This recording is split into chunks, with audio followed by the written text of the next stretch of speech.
Donc, nous continuons cette troisième et dernière partie pour alléger, sauf que nous précisons que nous essayerons de mettre certains documents sur Google Drive pour les rendre accessibles aux personnes intéressées.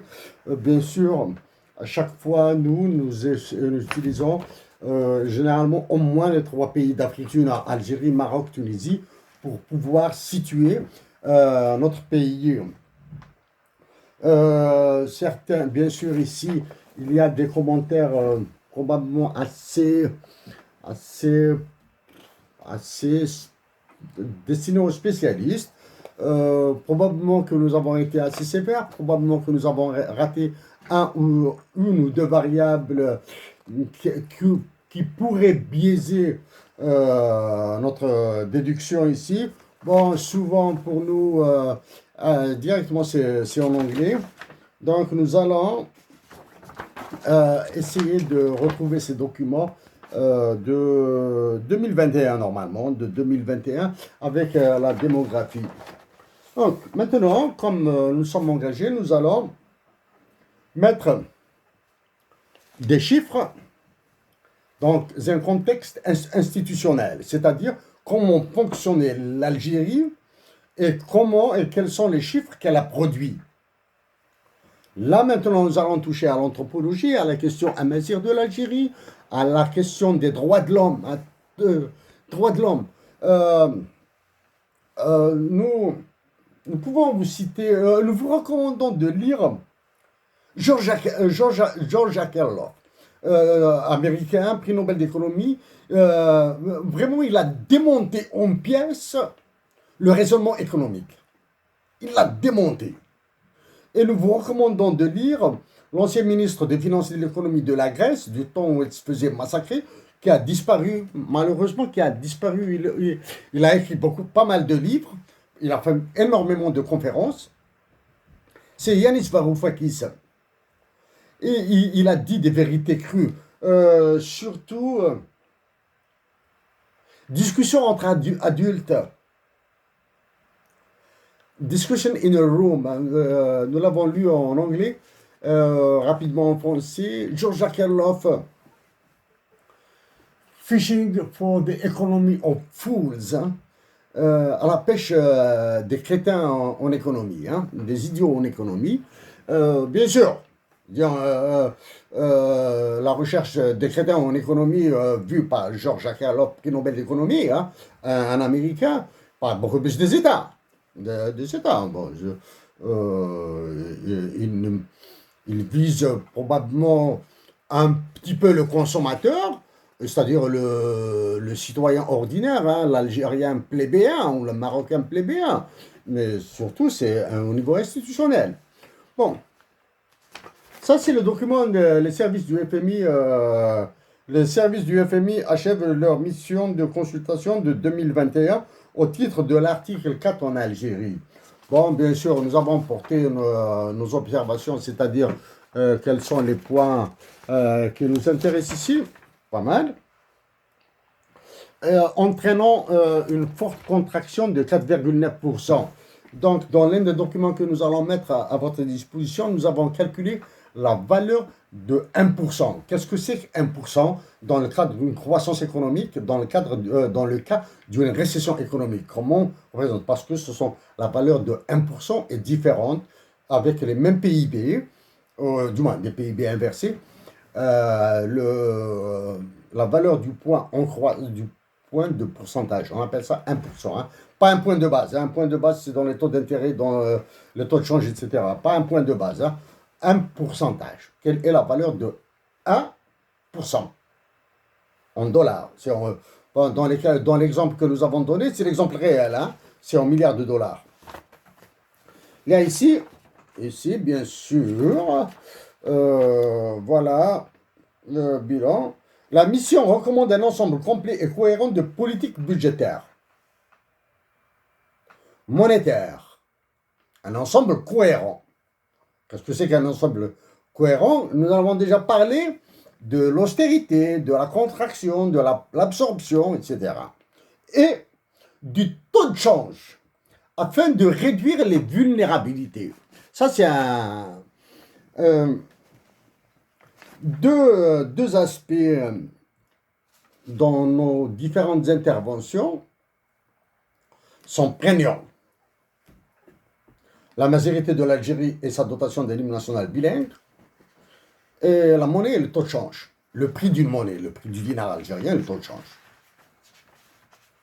Sans être obsessionnel, nous avons travaillé sur la conception d'une monnaie. Donc, mais ce sont les. Maintenant, nous allons montrer.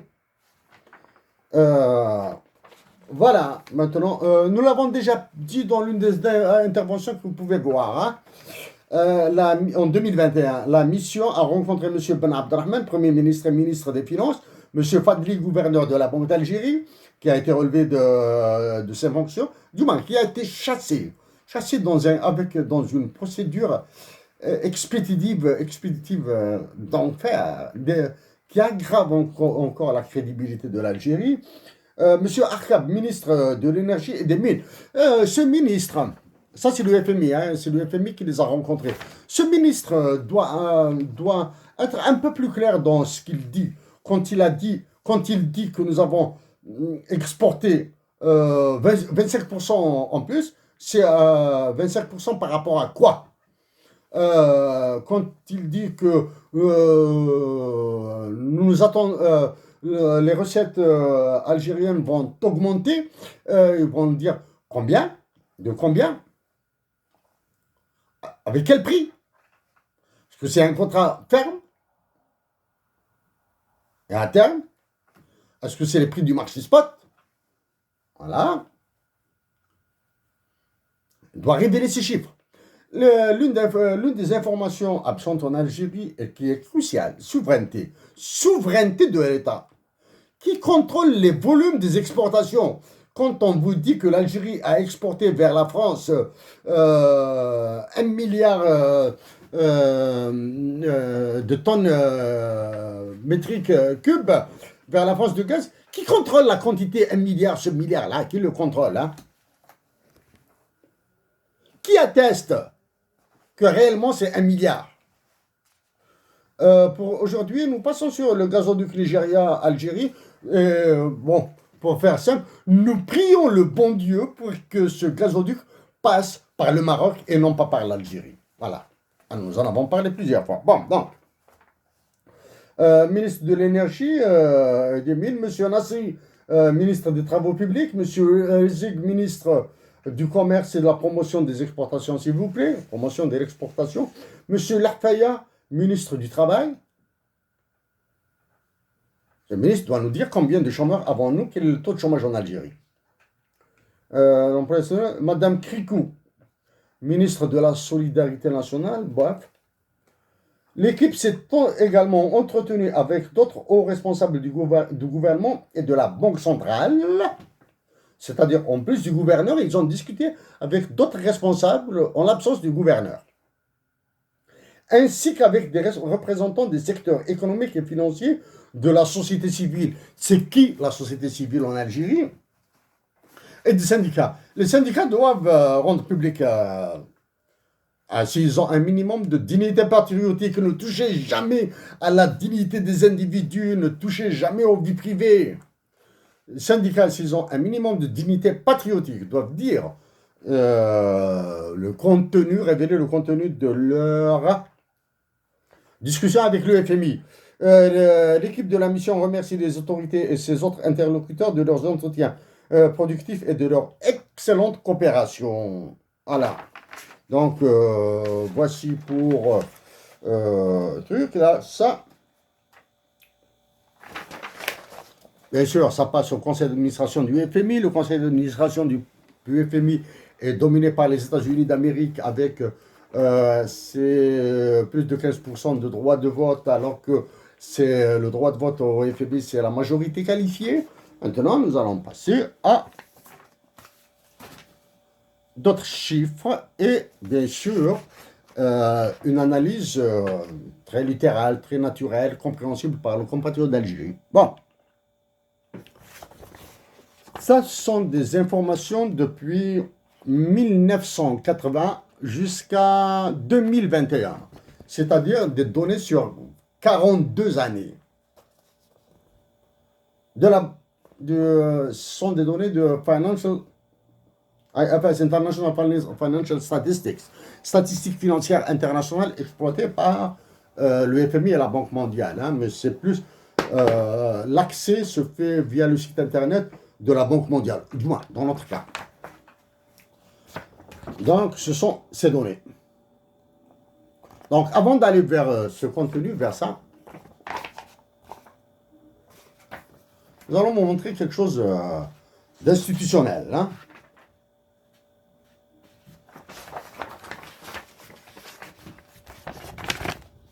Ça, ce sont les données qui concernent uniquement l'Algérie. Est-ce que vous voyez ce trou-là? Au niveau du Fonds monétaire international, les données de 1992 à 2004 concernant la balance des paiements internationaux de l'Algérie sont absentes. De 1992 à 2004. Les données concernant la balance des paiements internationaux de l'Algérie sont absentes. Les données sont là. Ce sont les données de 1982 de 1980 jusqu'à 2021. Donc 42 années.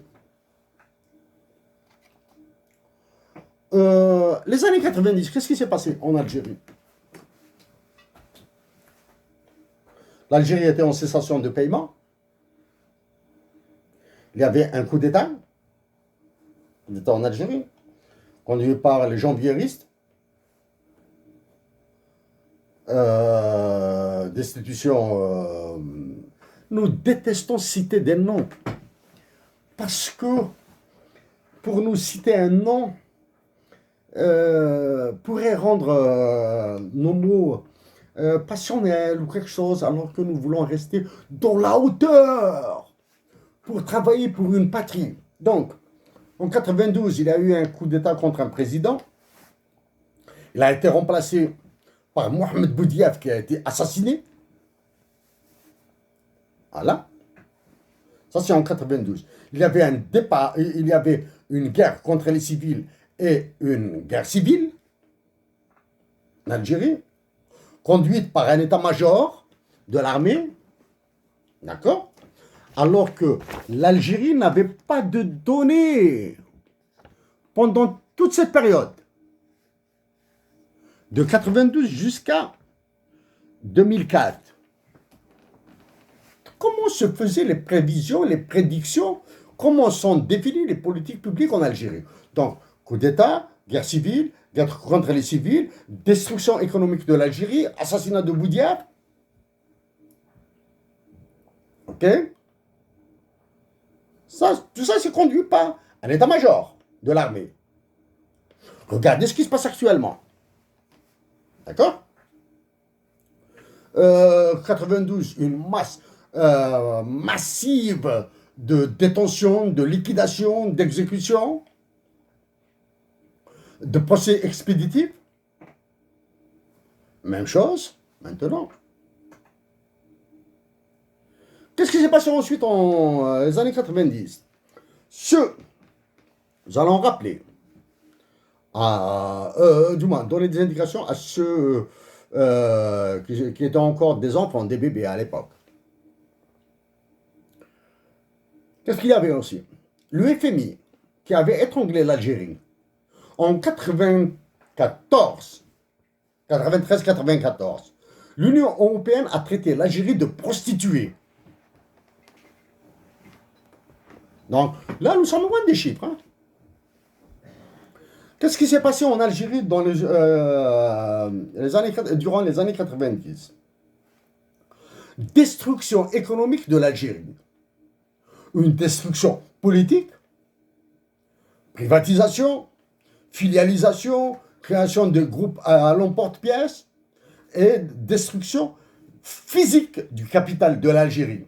Exemple, les trains qui ont été brûlés, Les bus qui ont été brûlés, même s'ils appartiennent au privé, hein, les moyens de transport brûlés, qu'ils soient publics ou privés, les usines brûlées. Voilà. Donc, qu'est-ce qui s'est passé ensuite? Il y a eu un incendie à la Banque centrale. Ah. Mais le tout, là,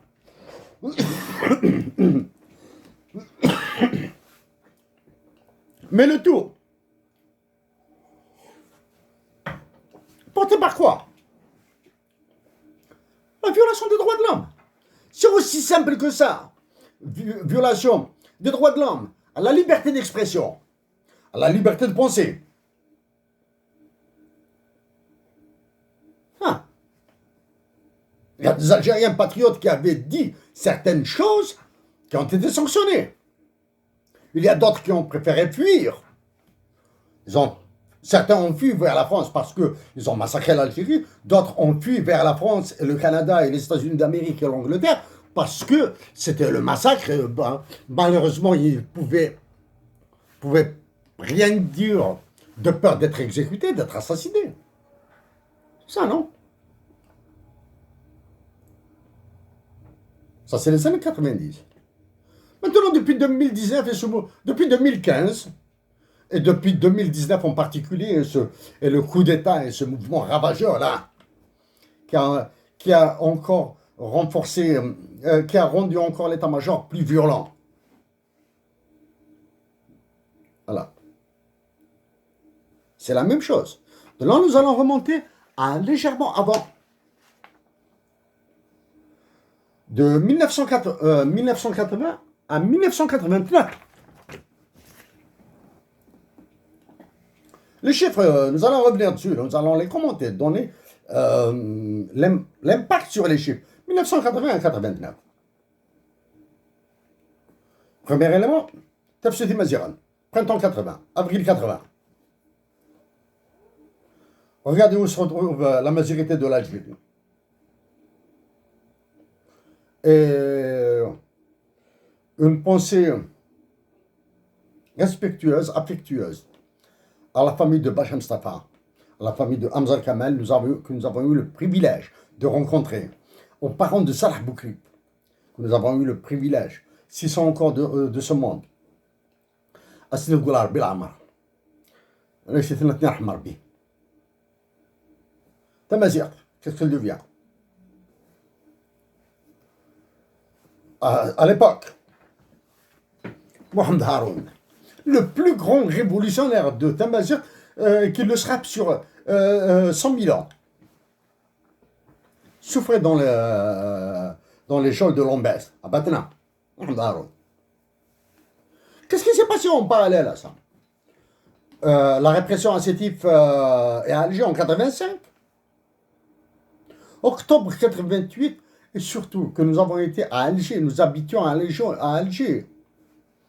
Le 1er octobre 88, nous travaillions à l'époque à Place Faudin, à la direction générale des chemins de fer, et nous habitions Bajra, traversions Harraj, ensuite nous avions habité Gued Constantine. Enfer, des enfants violés, des enfants torturés, des enfants assassinés.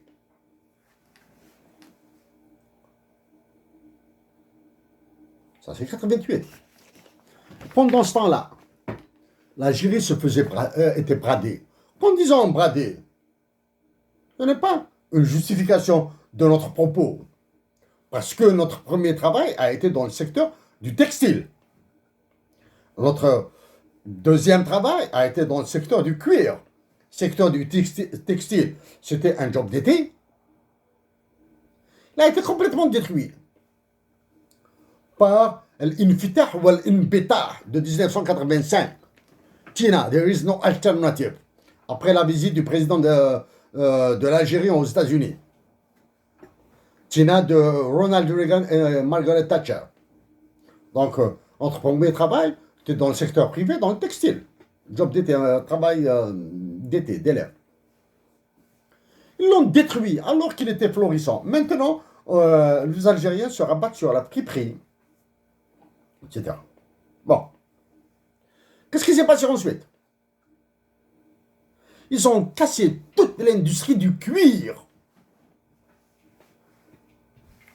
Nous avons travaillé à une période très courte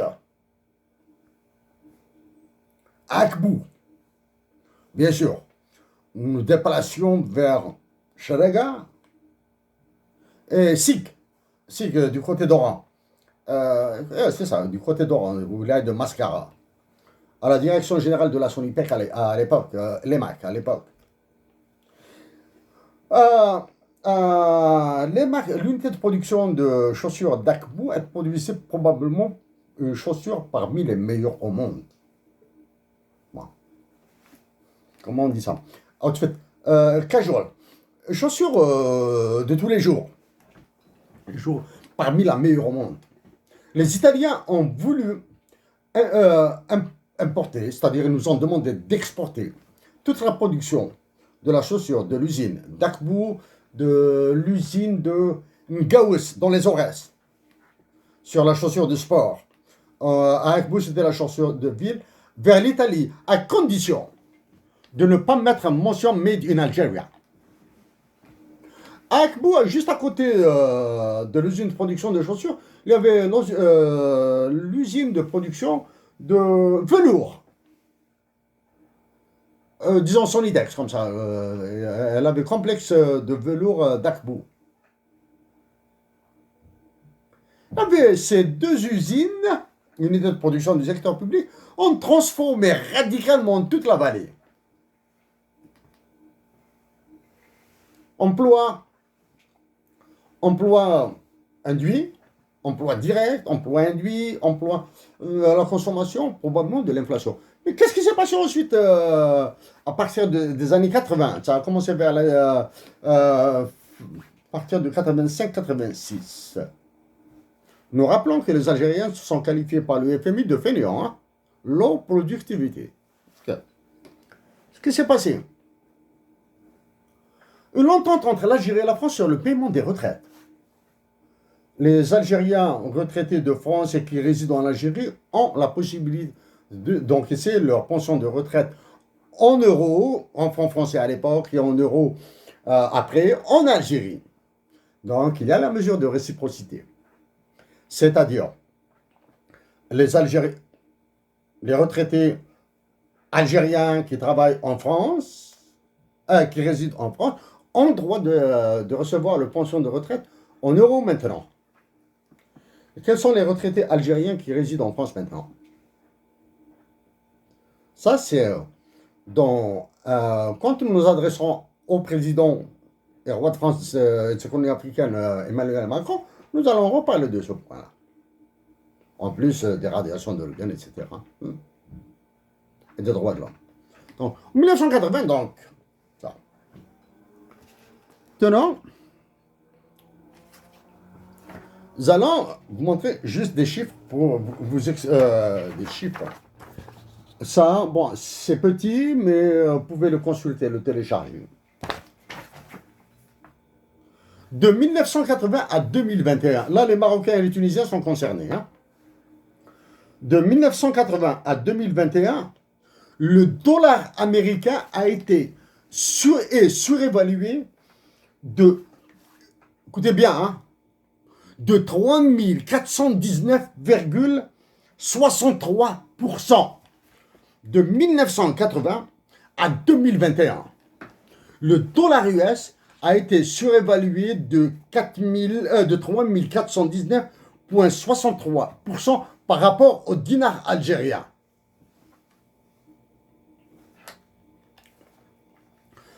Sur la même période, hein, sur 42 ans, de 80 à 81, le dirham marocain a été surévalué, le dollar américain a été surévalué du dirham marocain de 128,33%. C'est énorme. Mais comparé aux 3419,63% de la surévaluation du dollar par rapport au dinar, le Maroc a été épargné. La Tunisie, de 80 à 2021, Le dinar tunisien, le dollar américain a été surévalué de 590,07%. Maintenant, si s'il vous plaît, ce n'est pas l'une des bagarres universitaires hein, avec des mathématiques que j'ai eues à l'université de Montréal, c'était concernant ça. Et il y avait une deuxième bagarre, affrontement hein, académique, hein, universitaire, sur l'optimalité de Pareto, hein, les optimums de Pareto.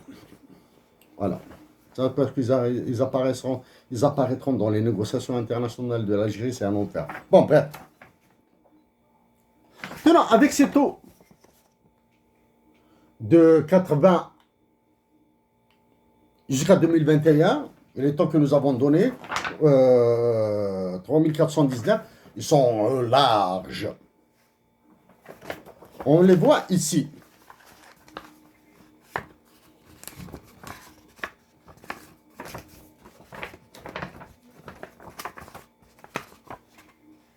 Alors, d'une manière assez simple, hein, ça, nous les avons décomposés par décennies, hein, par dizaines, par décades. À chaque fois que le dollar américain devient plus cher, les réserves internationales de l'Algérie baissent. Elles baissent. Excepté cette période-là, cette petite période-là, ce petit bout-là, ce petit bout, qui correspond à l'endettement de l'Algérie. L'Algérie s'est endettée. Mais dès qu'il monte, les réserves baissent. Ici. Par contre, quand il est stable, ça c'est le taux de change à l'international. Hein. Sur les marchés financiers, ça c'est pas au niveau de la Banque centrale. Quand il est stable, les réserves internationales de l'Algérie s'améliorent. Maintenant, regardez depuis 2009.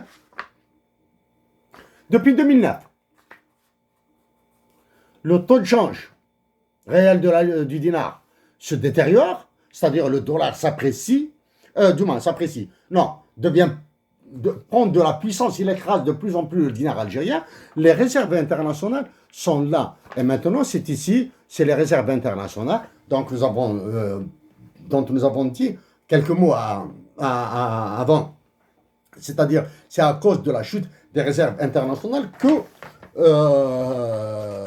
l'état-major va déclencher une guerre avec le Maroc. Ici, ce sont des graphiques. Ce sont les mêmes graphiques, hein, c'est-à-dire ce graphique-là, celui-là, hein, le graphique que vous voyez à ma gauche, ici, est strictement identique à celui-là. La seule différence, c'est que c'est pour montrer l'effet visuel. C'est psychologique. Quand vous voyez comme ça dans une large assez grand, vous croyez que c'est atténué, c'est-à-dire que c'est doux, alors que quand vous le voyez dans une échelle réduite, ici, vous voyez la sévérité du coup. Ça, c'est le supplice de la goutte qu'on fait subir à toute la nation algérienne. C'est le chalumeau, ça.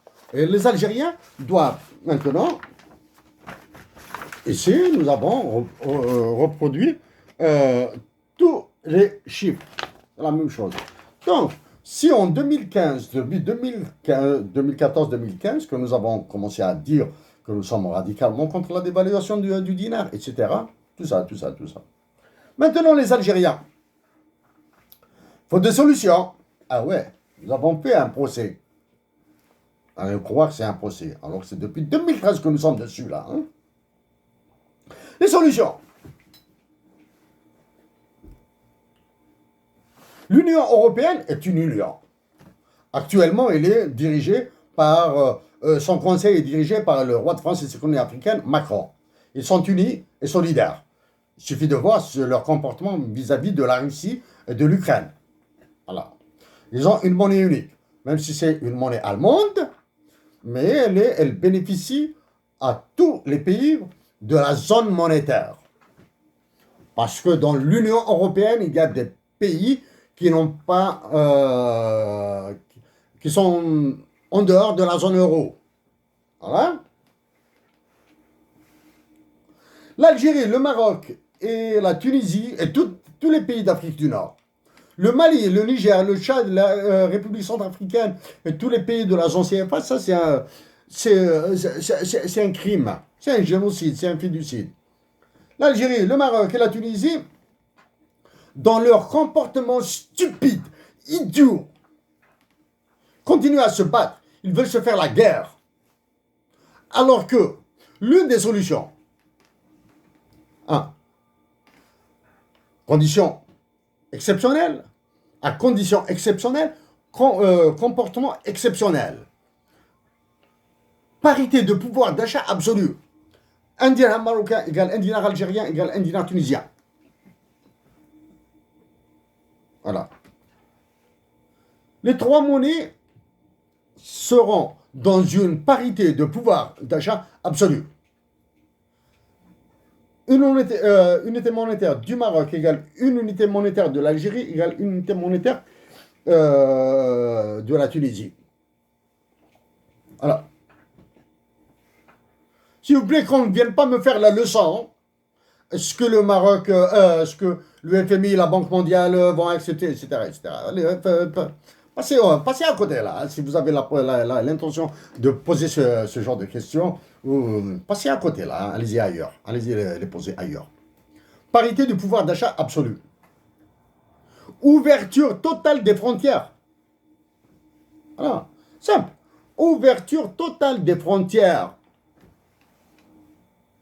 Ainsi, les contrôles au Maroc, les contrôles en Algérie, les contrôles en Tunisie, combinés bien sûr, permettront de lutter contre la drogue, la prostitution et la fuite de capitaux.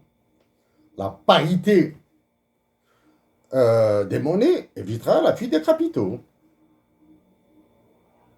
Et bien sûr, les exportations, les petites, les minables exportations de l'Algérie, du Maroc et de la Tunisie vont bénéficier d'abord aux nations nord-africaines. Vous allez nous qualifier de protectionnisme? De protectionnisme? Non, ça fait longtemps depuis que nous avons dit notre orientation libérale. Ben non. Nous faisons ce que font les autres. Exemple d'autres. Quels sont les autres? L'Indonésie, qui a fermé ses frontières. Le Japon, qui a taxé le riz, s'il n'a pas baissé entre-temps, à plus de 130% là. Parité de pouvoir d'achat immédiat des monnaies. Hein? Création d'une monnaie ad hoc. Bon, nous n'avons pas le temps, nous ne pouvons pas. Non, nous créons une monnaie ad hoc et les banques centrales vont faire la compensation sur la base des résultats qui montent, des résultats du commerce, du trafic, des échanges à la base. Là, hein? Que gagnerons-nous? Une meilleure solidarité, une équité dans l'échange, l'équité et le jeu. Nous allons renforcer la fraternité et la solidarité. Au lieu de supplier les Italiens, les Espagnols, les Français de nous acheter notre carburant, notre gaz et notre pétrole, nous allons le partager avec d'abord les Tunisiens et les Marocains. Le Tunisien, la Tunisienne, le Marocain et la Marocaine sont aussi frères que nos sœurs et frères d'Algérie. Ah, on est. Ensuite, en Tunisie, il y a une naissance des mouvements anthropologiques amazirs sur la mazérité de la Tunisie. Avec ce que font les Marocains, ce que font les Algériens et les Tunisiens, avec le recul. C'est une chute drastique, un recul vers les années 1920 ou 1900, même pas, il y en a 60, 70, dans le domaine anthropologique de la majorité de l'Afrique du Nord, un recul qui fait froid dans le dos là. de l'Algérie, du Maroc et de la Tunisie. Renforcer la majorité pour qu'elle redevienne un ciment. Sinon, ce sont les trois pays qui vont se fragmenter.